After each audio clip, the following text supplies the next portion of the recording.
Hello everybody, today is the 7th at night, and as always, we're going to tell the pain story. This pain story changed a lot of people's life and shed light into why something happened to our life and how we can create or manifest our dream life in a very certain way. So are you ready? Let's get started. What is this? It's a pen. What do we use a pen for? To write. Now there's a dog inside the room. I'm going to wave this in front of the dog. What does the dog do? The dog probably will sleep, like a sugar straight. Does the dog see this one as a pen? So for the dog, this one is not a pen, but for the human, this one is a pen. So who is corrupt, the dog or the human? The answer is both are corrupt.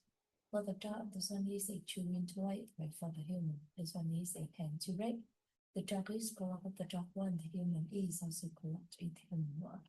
So that is our first lesson, both are corrupt. Now, let's imagine that there is a table in front of me, so I'm going to put this thing on the table. And then both the dog and I will walk out the room. So inside the room, there'll be no human, no dog. What does this thing become then?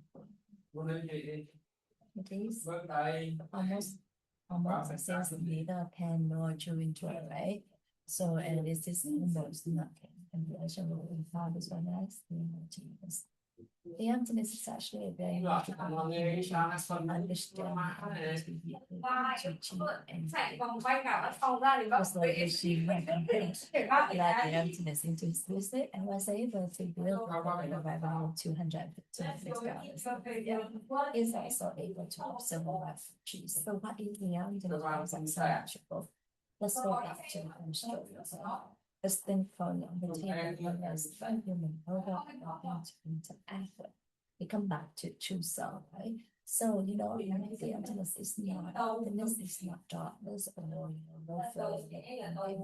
The emptiness is just a self where it doesn't interact with anyone. So that is, in each and every one of us, we all sense the emptiness, right? Whether we are and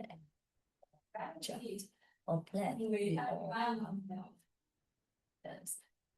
But then in reality, we always interact something. And that's the reason why we always has the potential what's looking at us at that very moment. So what do I mean by that? So for instance, this pen again with this thing, when I come by here, look at this becomes a pen. When the dog comes back of the dog, look at this becomes a chewing toy. And when both the dog and I come back at the very same time, we both look at this at the very same time, this is then becomes too thick. And for me, I make chewing toy for dog. So that's what I mean when we all have the emptiness moment, and we also have the potential as well. And that's also our second lesson. Along with the emptiness, we all have this potential. Now I see this as a pen. So there's this pen coming from me, and this pen coming from myself. This pen is actually coming from me. Why am I so certain? It's a filter. Because if this thing is the pen is at the jar, anything in this entire universe, we have to see it from our face, which is and like does it outside when it's a pen. So this pen is actually coming from this pen is actually coming from light. Everything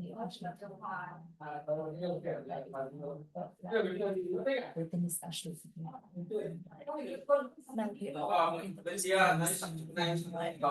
so we're going to change our time. So diamond. Nice. So what in my mind, I first need to see this as a pen by entertainment.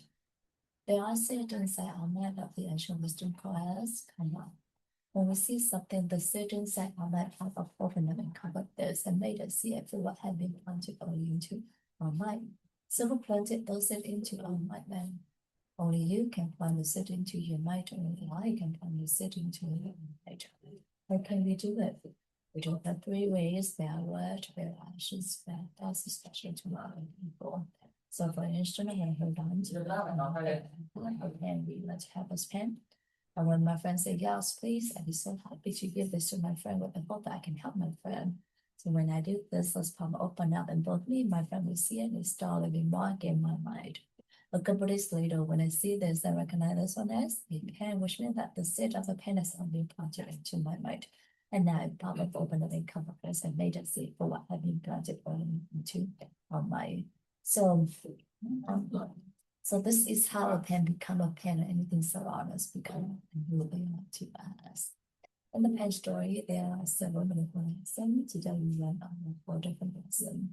The first lesson is both the corrupt, so we learn to respect each other's opinion, we learn to respect each other's choices, and we learn to listen to each other with a consciously heart. The second lesson is along with the emptiness, we all have limits potential. So just your potential, just the potential of everything. So I want so that you and trust the potential, whatever happened to you. And the third lesson is that everything is actually coming from the theater side. I must be 100% responsible to whatever happened to you. Don't blame anyone because in the end, we are the only ones who can come and sit into our mind. And the fourth, but also very important lesson is how we can incorporate those lessons into our life to achieve our true love in a very certain way. So first, we have to know what we truly want in our true life, right? And then that we use our the second lesson, the emptiness and the potential, and then restoring planting those it into our mind using our words, our actions, our thoughts with other people. So for instance, if we want to have happiness, then we plant the happiness seed using our word, our action, and thoughts with other people, helping other people to be happier. If we want to have prosperity, using our word, our action, our thoughts with other people, helping other people to be more prosperous. And just like that, whatever that you want, making sure to use your word, your action, your thoughts with other people, helping them to get that set as well. And the lesson that I would like to share with you all today is how we can create or manifest. And the lesson that I would like to share with you all today is that actually this morning I was able to tell a pen story kind of early in the day, and I feel very happy about it. Like last night, or last night when because last night I told the pen story at the very late hours of the night, almost 12 o'clock, and I feel very exhausted, and it just it feel come very overwhelming. So but then through that, being able to discipline and keep telling the pen story is also something that I really value, and I really appreciate myself for being able to do that. So being disciplined, I think in the long run is very important for us to have a body, someone who go with us, and then just by being disciplined themselves, it's also help us to learn for us to learn and be disciplined ourselves as well. So I feel very fortunate to have as a buddy in this journey. So again, shout out to Alun for that. Thank you so much, Alun. And last but not least, thank you so much, Alun, for coming in with us on this journey again. And thank you, everyone, for listening to me today. And if I may share with you a story of my lesson is something good, I would like to dedicate that to my Joe's family, to my friends, to my co-workers, to my neighbors, or to any living things in this world and in our world with love, wisdom, and gratitude. Thank you so much, everyone. But have a great day.